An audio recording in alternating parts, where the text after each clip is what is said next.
boy, let's talk about the rise of Rōnin. Well, you know, a lot of folks were dogging on the graphics of this. I didn't think the graphics were bad at all. I thought they were great. I mean, were they as impressive as some of the other games in this genre? No. But I didn't really have that much. I didn't have any problems playing it bug-wise. I mean, there's some weird stuff here now, you know, like the individuals getting stuck on things, your helper monkeys. But, you know, that happens in every game. So, you know, I mean, I like the fact that they had, and it was in the combat system was really interesting because it was a single button, but you had the counter spark which is your parry, and it's a very parry-centric game. You know, the music is great. I didn't think there was anything wrong with the voice acting. The combat system, for me, was not so great. I didn't like it, like, at all. I mean, I wouldn't have any fun on it until I dropped it down to the easiest difficulty, because every single enemy has hyper armor that when you're running your attack, they will just get tired of your attacks and just start attacking, counterattacking, and ignoring anything you do. There were times when my attacks went straight through them. There were times when I was trying to switch styles and the system wouldn't respond. Same thing with healing. Same thing with using items. It's like the animation locking of your character was just a travesty. I absolutely did not like that part of it at all. And I've never heard of a cooldown for a parry, which is what you sort of have with this when you do the counter spark. It's like a flourish, and it's roughly about 1 second before you can do anything. I mean, if you happen to make contact with the enemy, yes, it is considered an attack, but holy crap! More often than not, I would block, because I just held block and then I would do the flourish when I needed to, but it would make contact. Oh, hey, there's Roma! Yay, dude! Why can't we get that outfit? That looks dope. Anyways, you know, we just didn't. You know, it's like it did that parry, and the parry was so inconsistent, and enemies would have like these 12 to 20 point combos. It was like, what the crap? I mean, in between all that, you're gonna end up missing some of your. Right, you're gonna lose out on your key, which is used for everything. I do like the fact that just about everything can be blocked, just like in Wo Long. That was great. That was fantastic. I don't know why they didn't use the parry system they had in Wo Long, which is you were just blocking and you did it or you didn't, right? As opposed to this flourish. The flourish to me is what really just ruined the combat system for me. I just didn't like it because of that. I mean, I spent $50 on it, or $52 because I bought the deluxe edition on sale. By the time I got to the middle of the first area, the Yokohama, I can get the deluxe items, they were already obsolete. They just, I guess, wanted you just to power through, ignore everything and just haul ass to the first city. Right? I don't really care about the soundtrack. The soundtrack's great, but yeah, I don't know if I've ever listened to a video game soundtrack by itself ever. But they just, in the open world, it suffered sadly from a lot of the open world issues, which is just after a while there was a Japanese cast. It was repetitive, but every open world game is like that, so I don't really dock it for that. But once you got it, there's nothing to do.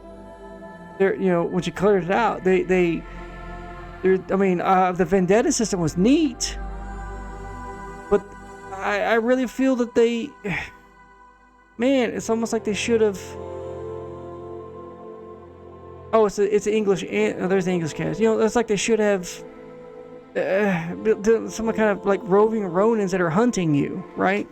And are assassins coming after you, sort of like what they did in the Assassin's Creed set in Greece, Odyssey.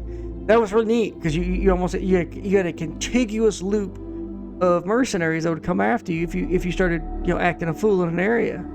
It was great. Let's do it. I love that. I love we came back to Edo near the end of the game for the final chapter. London Philharmonic. No wonder the music is so good. And Budapest Film. Well, mad props. They got both of them. They they had these areas that got taken over by, I guess, bandits and Rōnin, which was other game players, and I loved that part. I wish there were more, like, you had one area that was like an area boss you had to go get, which is a Rōnin set with a large base, several, player characters, because that's how you're getting some decent loot, right? Going back to the parry timings or counter spark timings seem to be tied into what stance you were, or what style you were using, what weapon you were using, what style you're up against, based on the blue or the white or the red arrows, and as well as the difficulty levels. Obviously, the higher the difficulty, the tighter the counter spark parry. But man, I don't know. I was looking at the trophies for this, and it's like less than 6% total completion on everything. It's like 30% completed the game. So that was kind of odd duck, right? I guess the last two trophies for the story, Chapter 3 and Veiled Edge Future, will pop, right? So, I definitely got my money's worth out of it. I was almost 100 hours into it, trying to do everything. I missed a couple of the Bond missions. So I cannot complain about the $50 that I spent on the game. I just wish I'd waited even further for a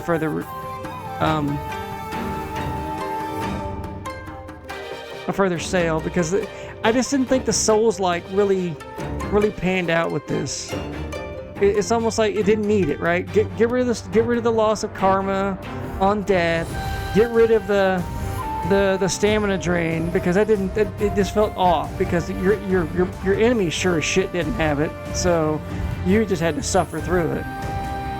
Anyways, I thought it was very midline. I'm gonna go through and I'm gonna complete all the trophies. At least I'm gonna attempt to complete the final two, which is gonna end up being completing a mission at midnight, as well as which will get the platinum. I don't know. We'll see. There's not many trophies left. I think I got like 4 or 5. Which is just mostly grindy stuff. I can't see myself, grinding through midnight difficulty, just because to get the good equipment, which is these red, I think they're red or rose, the exquisites, whatever those are. You didn't get any of that except for like when you got your bond level up. So that was a little frustrating. So, anyways. Definitely a 3 out of 5 for me, personally. I just think it would have been better if this was not a Souls-like.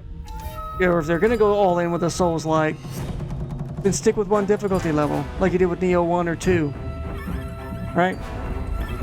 And then ramp it up the difficulty as you go through the game, like you normally would. So, yeah. So that's Rise of the Rōnin. It's just a cleanup after this. I'll have to see what I'm going to play next. Probably something on PC.